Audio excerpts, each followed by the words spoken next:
இந்த வீடியோவை பார்த்தோன்னே இதில் இருக்கிற 2 பேருமே சாமி வந்து ஆடிட்டு இருக்காங்க அப்படி தான் நான் நினச்சேன். ஆனால் இதில் அந்த மையானக்காளி வேஷம் போட்டுருக்கிறவர் மட்டும்தான் சாமி ஆடுறாரு. இந்த அம்மா வந்து சும்மா தான் இருக்கிறாங்க. இவங்கள கூப்பிட்டு வந்து அருள்வாக்கு சொல்கிறதுக்காக அவர் இந்த மாதிரி பண்ணிகிட்டு இருக்காரு.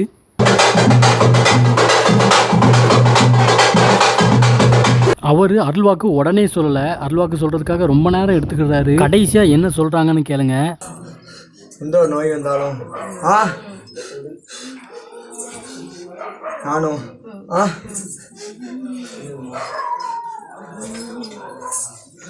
எந்த இலைக்கு நீ எந்த திசைக்கு போனாலும்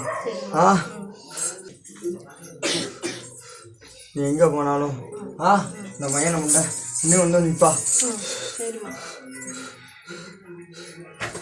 யாருக்கெல்லாம் இந்த வீடியோவை பார்த்தோன்னே கண்ணு கலங்கிச்சோ நீங்களாம் கமெண்டில் சொல்லுங்கள். சாமி அருள்வாக்கு சொல்கிற வீடியோ என்கிட்ட நிறையா இருக்குது. ஆனால் அதெல்லாம் ஷேர் பண்ணக்கூடாது. அதனால் நான் ஷேர் பண்ண சாமியோட மகிமை பெருமையை எடுத்து சொல்லணும் அப்படிங்கிறக்காக மட்டும்தான் அந்த வீடியோ நான் ஷேர் பண்ணியிருக்கிறேன். இதில் வந்து அந்த அம்மா எதுவுமே கேட்காம ஓரத்தில் சும்மா நின்னா கூட அவங்கள கூப்பிட்டு உனக்கு இந்த பிரச்சனை இருக்குது, உடல் ரீதியாக பிரச்சனை இருக்குது, எல்லாமே நான் சரி பண்ணி கொடுப்பேன் அப்படின்னு அவங்க ஆறுதல் சொல்லுவாங்க. சாமிக்கிட்ட எனக்கு இந்த பிரச்சனை இருக்குது சரி பண்ணி கொடுங்கன்னு கேட்காம சும்மா ஓரத்தில் நிற்கிறவங்கள கூட கூப்பிட்டு நீ இதை பண்ணு அதை பண்ணுன்னு சொல்கிறதெல்லாம் பார்க்குறக்கே புல் அரிக்கிற மாதிரி இருக்கும்.